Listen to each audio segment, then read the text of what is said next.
नमस्ते दोस्तों, मैं प्रिया चौहान स्वागत करती हूँ आप सभी का परीक्षा बिंदु के इस ऑनलाइन प्लेटफॉर्म पे। उम्मीद करती हूँ कि आप सभी हेल्दी होंगे, सेफ होंगे, अच्छे से पढ़ रहे होंगे। जैसा कि आप सभी को पता है कि पिछले कुछ समय में मैं आप लोगों की क्लास कंटिन्यू नहीं कर पा रही थी, लेकिन नए साल के साथ ही आपकी क्लासेस भी कंटिन्यू ही रहने वाली हैं। उसका कुछ कारण था, मैं हॉस्पिटल में जाने की वजह से ऐसा नहीं कर पा रही थी, लेकिन अब आपकी क्लासेस रेगुलर होने वाली है। और इसी के साथ आप सभी को नए साल की बहुत-बहुत मुबारकबाद यानी कि हैप्पी न्यू ईयर। अब शुरू करते हैं हमारे टॉपिक के बारे में। हमारी फर्स्ट यूनिट हो चुकी है। अब हम बात कर रहे थे हमारे सेकंड यूनिट के बारे में और सेकंड यूनिट से रिलेटेड है। उसके बारे में हम 4 पार्ट पहले ही बना चुके हैं। आप में से जो भी स्टूडेंट न्यू है, जो हमारे इस पार्ट को पहली बार देख रहा है, तो आपको यहाँ पे प्लेलिस्ट दी हुई है और डिस्क्रिप्शन में भी प्लेलिस्ट का पूरा का पूरा लिंक गिवन है। आप उस पर जाकर के चेक कर सकते हैं और वहाँ पे आपको पूरी प्लेलिस्ट मिल जाएगी। हम बात करने वाले हैं आईसीटी की सेकंड यूनिट की यानी कि आईसीटी के टूल्स के बारे में। जब भी हमने आईसीटी के टूल्स के बारे में बात की तो हमने यहाँ पे इनपुट आउटपुट डिवाइसेस यानी कि हार्डवेयर के बारे में बात कर ली थी। और उसी से संबंधित हमने इनपुट आउटपुट डिवाइसेस के बारे में बात की थी, सीपीयू के पार्ट्स के बारे में बात की थी, मेमोरी के बारे में यानी कि स्टोरेज डिवाइस के बारे में बात कर ली थी। आज जो हम बात करने वाले हैं वो हम बात करने वाले हैं हमारे यहाँ पे हम बात करेंगे सॉफ्टवेयर के बारे में। आज हम बात करने वाले हैं, तो आप सभी को पता होना चाहिए कि सॉफ्टवेयर क्या होता है ना। सॉफ्टवेयर कंप्यूटर का वो पार्ट होता है जो जिसे हम छू नहीं सकते यानी कि इंटेंजिबल, यानी कि जो अमूर्त होता है, यानी कि जो भौतिक रूप से विद्यमान नहीं होता है, जिसे हम नहीं छू सकते। ठीक है, वो हमारा सॉफ्टवेयर वाला पार्ट होता है। यानी कि आपके मोबाइल के अंदर जितनी भी एप्लीकेशन चलती हैं, आपके कंप्यूटर के अंदर जितनी भी एप्लीकेशन चलती हैं, क्या आप उन्हें छू सकते हो? नहीं छू सकते। आप देख सकते हो कि वो रन कर रही है, लेकिन क्या जैसे आप कीबोर्ड को, माउस को, इनको हाथ लगा के देख सकते हो, क्या आप ऐसे कभी भी अपने व्हाट्सएप को हाथ लगा के देख सकते हो? नहीं देख सकते। क्या ऐसे कभी आप यूट्यूब को हाथ लगा के देख सकते हो? नहीं देख सकते। क्यों नहीं देख सकते? क्योंकि ये आपके सॉफ्टवेयर वाले पार्ट में आता है, ये आपके सॉफ्टवेयर होते हैं। अब सबसे पहले चलिए यहाँ पे हम बात करने वाले हैं चलिए यहाँ पे हम बात करने वाले हैं कि सॉफ्टवेयर कितने तरीके के होते हैं। सॉफ्टवेयर आपके दो तरीके के होते हैं, एक होता है आपका सिस्टम सॉफ्टवेयर और एक होता है आपका एप्लीकेशन सॉफ्टवेयर। जब भी हम सिस्टम सॉफ्टवेयर की बात करेंगे तो सिर्फ सिस्टम सॉफ्टवेयर आपके कंप्यूटर का वो पार्ट होता है जिस पर आपका पूरा का पूरा सिस्टम रन करता है। यानी कि जैसे मैंने आपको बताया, अगर आपके फोन में विंडो नहीं है तो क्या आपका सिस्टम काम करेगा? नहीं करेगा। यानी कि ये क्या हो गया? System software. आपके फोन में यूट्यूब है या नहीं है?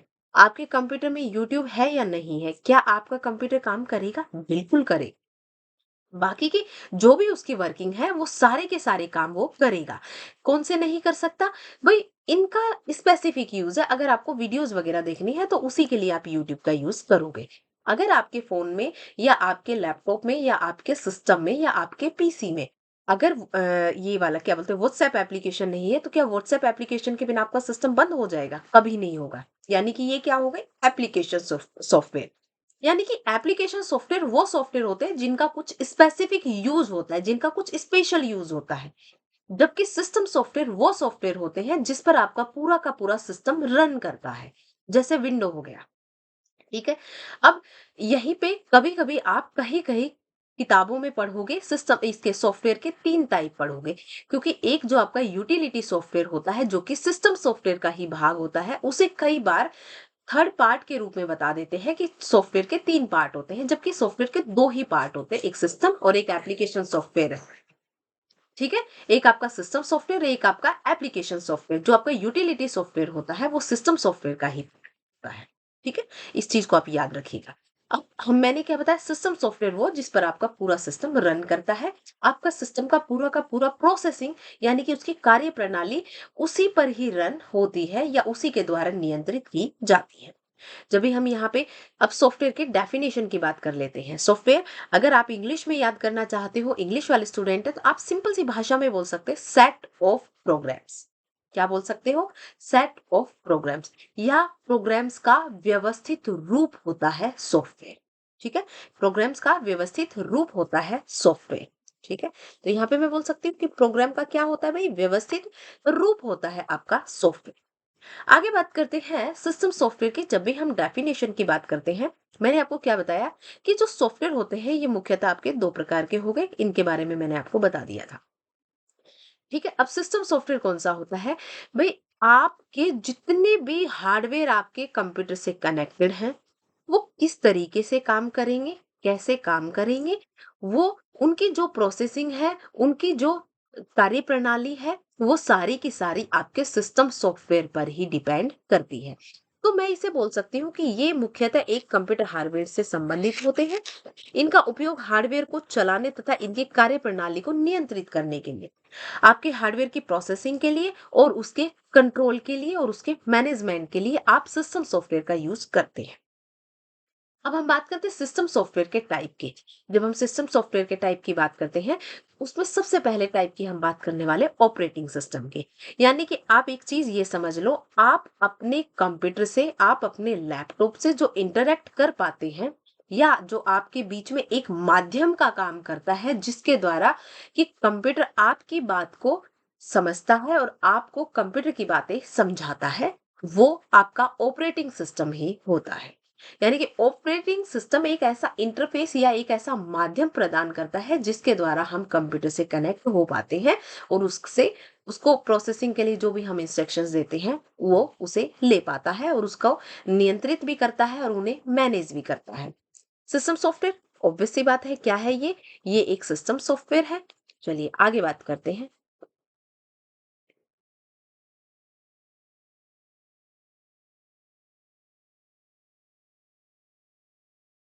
चलिए, देखिए मैंने अभी आपको बताया कि ऑपरेटिंग सिस्टम का जो काम होता है वो क्या होता है, आपके सिस्टम को कंट्रोल करना और उसे मैनेज करना। क्या क्या होता है, नियंत्रित करना और उसका प्रबंधन करना, यानी कि उसको कंट्रोल करना और कंट्रोल करने के साथ साथ उसे मैनेज करना भी इसका काम होता है।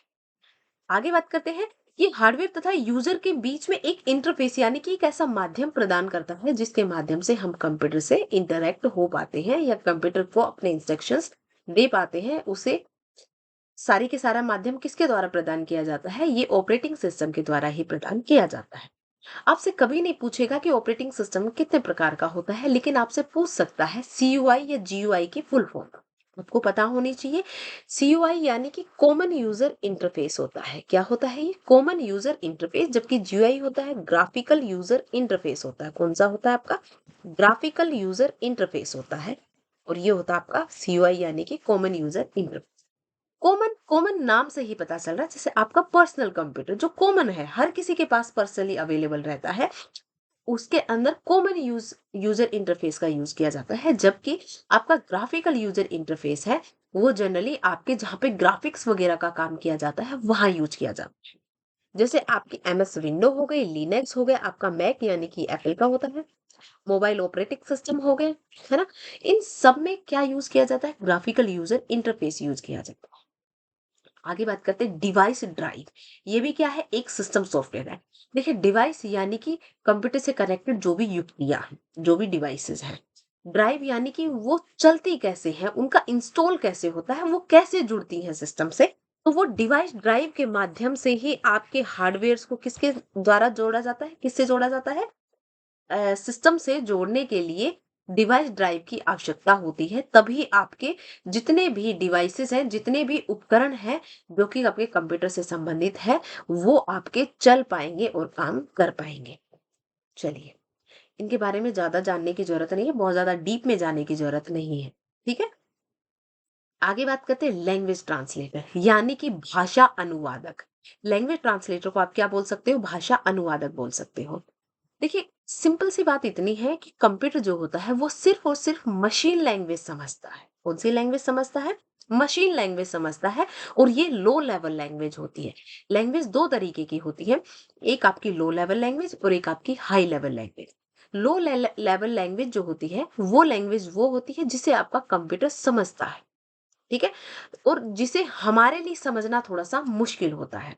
हाई लेवल लैंग्वेज वो होती है, जितने भी सॉफ्टवेयर डेवलप किए जाते हैं, जितनी भी वेबसाइट्स डेवलप की जाती हैं, ठीक है, जितनी भी एप्लीकेशंस डेवलप की जाती हैं, वो सारी की सारी किस में की जाती हैं, हाई लेवल लैंग्वेज में की जाती है। क्योंकि जो हाई लेवल लैंग्वेज होती है वो काफी हद तक हमारी इंग्लिश लैंग्वेज से मैच करती हुई होती है, उससे मिलती जुलती हुई होती है।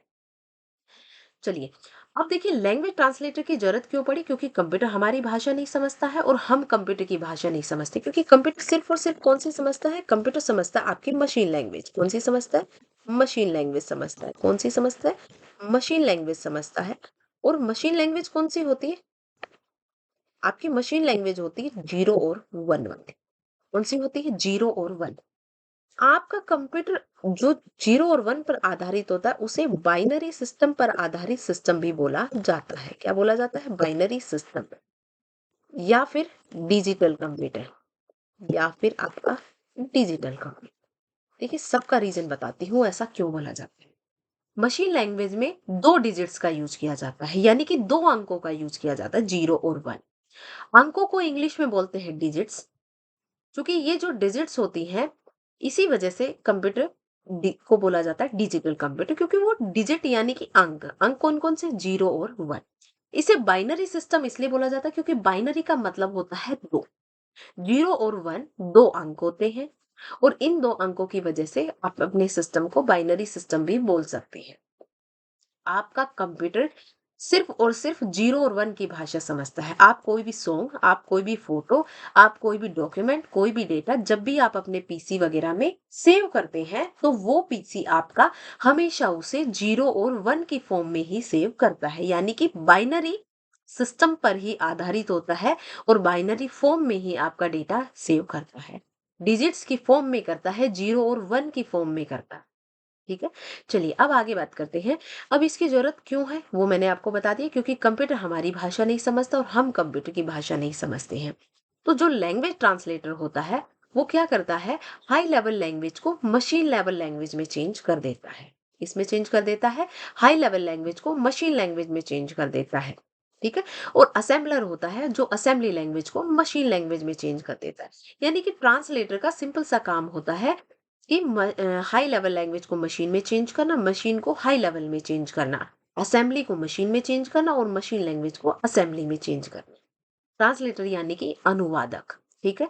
जिससे कि उनके बीच में जो प्रोसेसिंग है वो आसानी से हो पाए, हम कंप्यूटर की बात को समझ पाए और कंप्यूटर हमारी बातों को समझ। चलिए, अब मैंने आपको क्या बताया कि देखिए लैंग्वेज प्रोग्रामिंग भाषा में जो निर्देश लिखे रहते हैं उन्हें बदलने के लिए इसका यूज किया जाता है। असेंबलर, असेंबलर का यूज मैं आपको बता चुकी हूँ। ये असेंबली लैंग्वेज को हाई लेवल उसमें मशीन लैंग्वेज में चेंज करता है। किसमें, असेंबली लैंग्वेज को मशीन लैंग्वेज में चेंज करता है। जबकि कंपाइलर और जो इंटरप्रेटर होते हैं उनके बारे में मैंने ज्यादा यहाँ नहीं लिखा है, लेकिन मैं आपको बता देती हूँ। जो आपका कंपाइलर और इंटरप्रेटर होता है इनका काम होता है आपकी हाई लेवल लैंग्वेज को मशीन लैंग्वेज में चेंज करना। किसको, आपकी हाई लेवल लैंग्वेज को मशीन लैंग्वेज में चेंज करना। अब आप कहोगे कि मैम दोनों का सेम काम है, कंपाइलर और इंटरप्रेटर का, तो दोनों में डिफरेंस क्या है डिफरेंस। दोनों में डिफरेंस ये है कि कंपाइलर जो होता है वो पूरे के पूरे प्रोग्राम को एक साथ ट्रांसलेट कर देता है, एक साथ ट्रांसलेट कर देता है। जबकि जो इंटरप्रेटर होता है वो आपका लाइन बाय लाइन ट्रांसलेट कर, कैसे करता है, लाइन बाय लाइन ट्रांसलेट करता है। ये दोनों में डिफरेंस है और कई बार ये एमसीक्यूज यानी कि जो आपके ऑब्जेक्टिव टाइप क्वेश्चंस होते हैं उनमें पूछा जाता है। ठीक है। आगे बात करते हैं यूटिलिटी सॉफ्टवेयर। जब भी हम यूटिलिटी सॉफ्टवेयर, मैंने आपको बताया था ना कि कई बार जहां पे तीन तरीके के सॉफ्टवेयर बता के रखते हैं वहां पे सिस्टम सॉफ्टवेयर का ही एक भाग होता है यूटिलिटी सॉफ्टवेयर, उसे तीसरे टाइप का सॉफ्टवेयर बता दिया जाता है। लेकिन ऐसा अगर हम स्टैंडर्ड और ऑथेंटिकेट बुक्स पढ़ेंगे तो वहां पे सिर्फ दो ही तरीके के सॉफ्टवेयर होते हैं। अब यूटिलिटी सॉफ्टवेयर, आप इतना समझ लो, आपका सिस्टम जो है उसका जो रिपेयरिंग वगैरह का जो काम होता है, यानी कि उसमें कट कॉपी पेस्ट का काम होता है, एंटीवायरस का काम होता है, डेटा क्लीनअप का काम होता है, डिस्क पार्टीशन का काम होता है। आप इसको सिंपल भाषा में ऐसे भी समझ सकते हो, आपके सिस्टम का जो रिपेयर होने का काम होता है वो किसके द्वारा किया जाता है, वो यूटिलिटी सॉफ्टवेयर के द्वारा ही किया जाता है। मान लीजिए आपके सिस्टम में कोई ऐसी प्रॉब्लम आ गई, कोई ऐसा वायरस आ गया जो कि आपके सिस्टम को हार्म करेगा, तो वो एंटीवायरस के थ्रू ही उसे कंट्रोल किया जाता है। और एंटीवायरस क्या है, तो एंटीवायरस एक तरीके का यूटिलिटी सॉफ्टवेयर ही है। आगे बात करते हैं प्रोग्रामिंग लैंग्वेज। मैंने आपको बता दिया कि प्रोग्रामिंग भाषा क्या होती है कि आप कंप्यूटर को इंस्ट्रक्शंस देने के लिए, ठीक है? उसको इंस्ट्रक्शंस यानी कि उसको निर्देश देने के लिए जो आप एक प्रोग्राम बनाते हैं, ठीक है? वो आप प्रोग्रामिंग भाषा का इस्तेमाल करके ही बनाते हैं। मैंने आपको बता दिया कि प्रोग्रामिंग भाषा जो होती है वो 2 तरीके की होती है। एक आपकी हाई लेवल लैंग्वेज और एक आपकी low level language. High level language वो होती है जिसे हम और आप सब समझ पाते हैं, जबकि लो लेवल लैंग्वेज वो होती है जिसे आपका सिस्टम समझता है, जिस पर सिस्टम वर्क करता है, जो हमारे लिए और आपके लिए समझ तो सकते हैं अगर हम थोड़ी मेहनत करें तो, लेकिन उसमें एक्यूरेसी थोड़ी कम आती है, उसमें गलतियां होने के चांसेस ज्यादा रहते हैं। ठीक है, तो अब यहाँ पे मैंने क्या बताया आपको, प्रोग्रामिंग यानी कि हम जितने भी प्रोग्राम्स वगैरह बनाते हैं वो किस भाषा में बनाते हैं, प्रोग्रामिंग भाषा में ही बनाते हैं। यानी कि मैं बोल सकती हूँ कि जो निर्देशों का व्यवस्थित समूह होता है वो क्या कहता है, क्या कहलाता है, प्रोग्राम कहलाता है। क्या कहलाता है, सेट ऑफ इंस्ट्रक्शंस जो होता है आपका वो क्या कहलाता है, आपका प्रोग्राम। क्या कहलाता है, प्रोग्राम। सेट ऑफ प्रोग्राम्स क्या कहलाता है, आपका सॉफ्टवेयर। तो आपके जो इंस्ट्रक्शंस का सेट बना वो क्या बना, आपका प्रोग्राम बना, और जो प्रोग्राम का सेट बना वो आपका सॉफ्टवेयर बन गया। जब भी हम प्रोग्राम के निर्देशों को लिखते हैं तो उसके लिए एक विशेष भाषा का यूज करते हैं। वो भाषा मैंने आपको बता दी है, 2 तरीके की हो गई आपकी, एक आपकी लो लेवल लैंग्वेज और एक आपकी high level language. Low level language है, ये 2 तरीके की होती है, आपकी मशीन लैंग्वेज और असेंबली लैंग्वेज। कौन कौन सी हो गई, मशीन लैंग्वेज और असेंबली लैंग्वेज। क्योंकि हाई लेवल लैंग्वेज के बारे में मैंने यहाँ इसलिए नहीं बताया क्योंकि हाई लेवल लैंग्वेज आपकी बहुत सारे तरीके की होती है, जबकि आपकी लो लेवल लैंग्वेज में हम 2 के बारे में बात करेंगे, एक मशीन और एक हाई लेवल वो असेंबली लैंग्वेज। देखिए, लो लेवल लैंग्वेज वो होती है जिस पर जो आपके कंप्यूटर का हार्डवेयर, जैसे मैंने मेरे सिस्टम पर अगर उस लैंग्वेज को डेवलप किया है, यहाँ पे उसके बारे में कुछ प्रोग्राम वगैरह बनाए हैं, तो वो प्रोग्राम दूसरे सिस्टम पर रन नहीं करेगा। यानी कि वो जो सॉफ्टवेयर है, जो भी मैंने बनाया है, वो मेरे हार्डवेयर पर आधारित है। किस पर आधारित है, मेरे हार्डवेयर पर आधारित है। जैसे ही वो दूसरे सिस्टम में जाएगा, वो उस सिस्टम में काम नहीं करेगा। यानी कि मैं एक सिंपल सी बात बोल सकती हूँ, आपने कभी व्हाट्सएप देखा है? व्हाट्सएप को आप सभी फ़ोन पे चलाते हो और वो बराबर चलता है। लेकिन जब भी हम मशीन लैंग्वेज में कोई सॉफ्टवेयर बनाएँगे या मशीन लैंग्वेज में कुछ भी चीज़ डेवलप करेंगे, कुछ कोई प्रोग्राम बनाएँगे, अगर वो मैंने मेरे सिस्टम पे बनाया है, तो वो सिर्फ़ मेरे ही सिस्टम पे रन करेगा और मेरे ही सिस्टम पर काम करेगा। वो किसी अन्य पर जाके नहीं करेगा। जबकि हाई लेवल लैंग्वेज, ये जो आपका क्या बोलते हैं, व्हाट्सएप वगैरह है, जितनी भी एप्लीकेशंस होती है, ये हाई लेवल लैंग्वेज में बनी होती है। और हाई लेवल लैंग्वेज का जो प्रोग्राम होता है वो आपके हार्डवेयर पर आधारित नहीं होता है। हार्डवेयर आधारित नहीं होने का एक सिंपल सा सेंस सिर्फ इतना होता है कि उसे किसी भी सिस्टम पर रन करो, वो सब सिस्टम पर इक्वली रन होगा और इक्वली ही वर्क करता है। चलिए, ठीक है। अब बात करते हैं, मैंने आपको बता दिया है कि आपकी जो लो लेवल लैंग्वेज है वो 2 तरीके की होती है, मशीन लैंग्वेज। मशीन लैंग्वेज में आपको सिर्फ इतना याद रखने की ज़रूरत है कि इसमें ये 0 और 1 यानी कि बाइनरी सिस्टम, या मैं बोल सकती हूँ डिजिट्स पर आधारित होती है। डिजिट्स कौन-कौन सी होती है? 0 और 1। इसमें और ज़्यादा जानने की ज़रूरत नहीं है। आपके मशीन लैंग्वेज MACHINE है ये, ठीक है?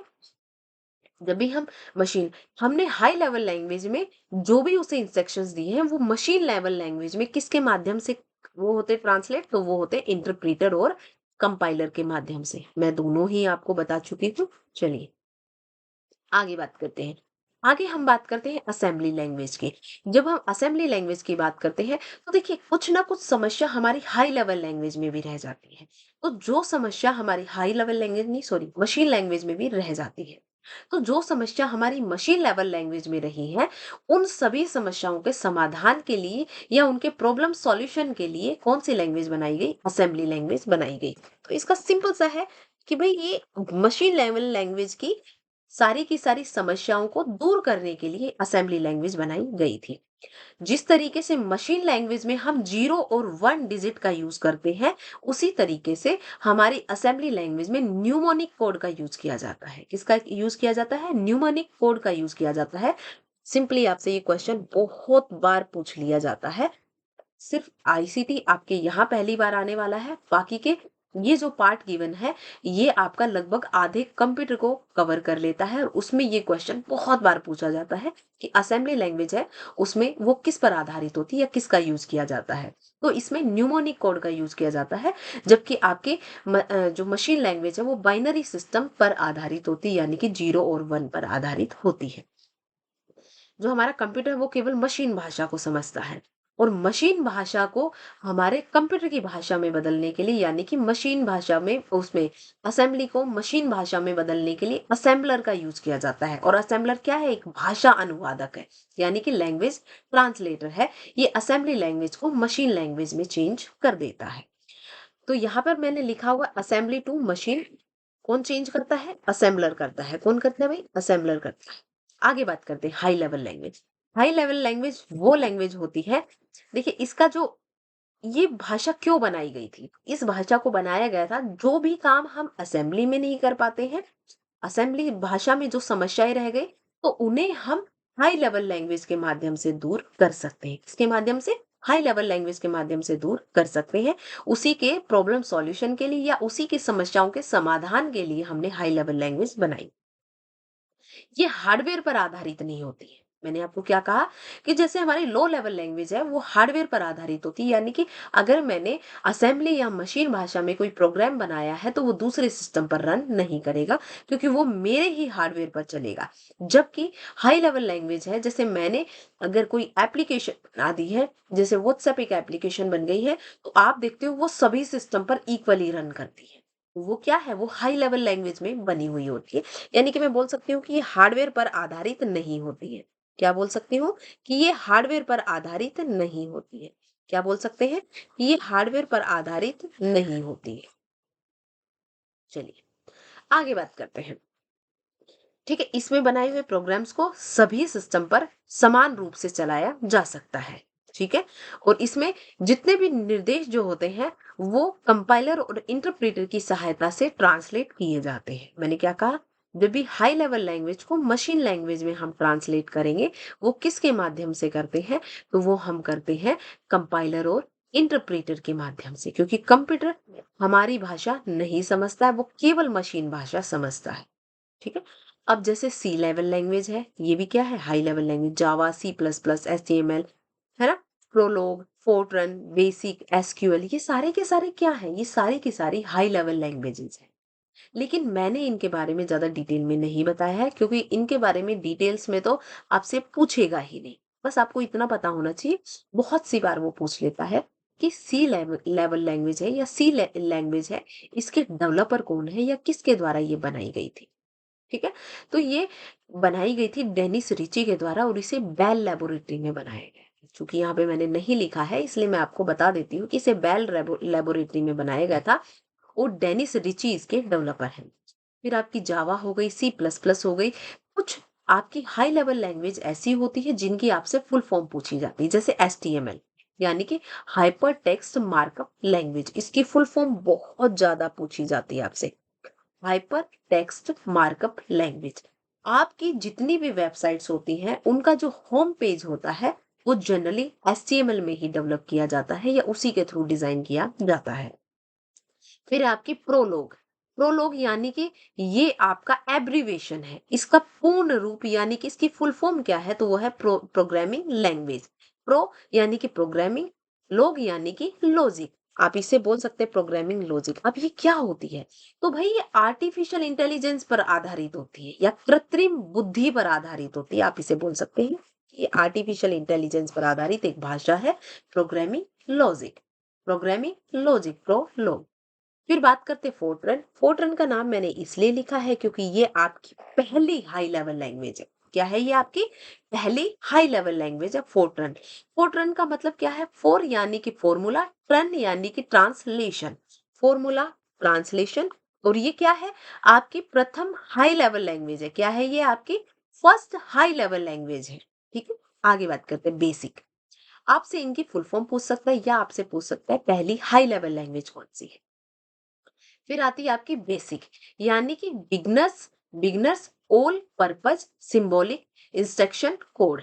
ठीक है, ये इसकी फुल फॉर्म है। पूछ सकता है, ज्यादा नहीं पूछेगा। एसक्यूएल की फुल फॉर्म जरूर पूछता है, यानी कि स्ट्रक्चर्ड क्वेरी लैंग्वेज। क्या होता है ये? Structured query language. Structured query language, इसे डीबीएमएस में, डेटाबेस मैनेजमेंट सिस्टम में इसे यूज किया जाता है। आपसे नहीं पूछेगा, लेकिन फिर भी मैं थोड़ा बहुत आपको बता देती हूँ। तो आज के लिए इतना ही। Thank you class. उम्मीद करती हूँ कि ये सेशन आपके लिए काफी हेल्पफुल, काफी इंफॉर्मेटिव रहा होगा। अगर ये सेशन आपको अच्छा लगा है तो इसे ज्यादा से ज्यादा लाइक, शेयर एंड सब्सक्राइब करें और ज्यादा से ज्यादा चैनल को सपोर्ट करें। कब से आपकी क्लासेस कंटिन्यू आने वाली है? मैं अभी तक हॉस्पिटल में थी, अभी भी मेरी तबीयत खराब है, जिसकी वजह से मैं आपकी क्लासेस नहीं ले पा रही थी। और नए साल के साथ हमने नई शुरुआत की है और आज से हमारी क्लासेस भी रेगुलर रहने वाली है।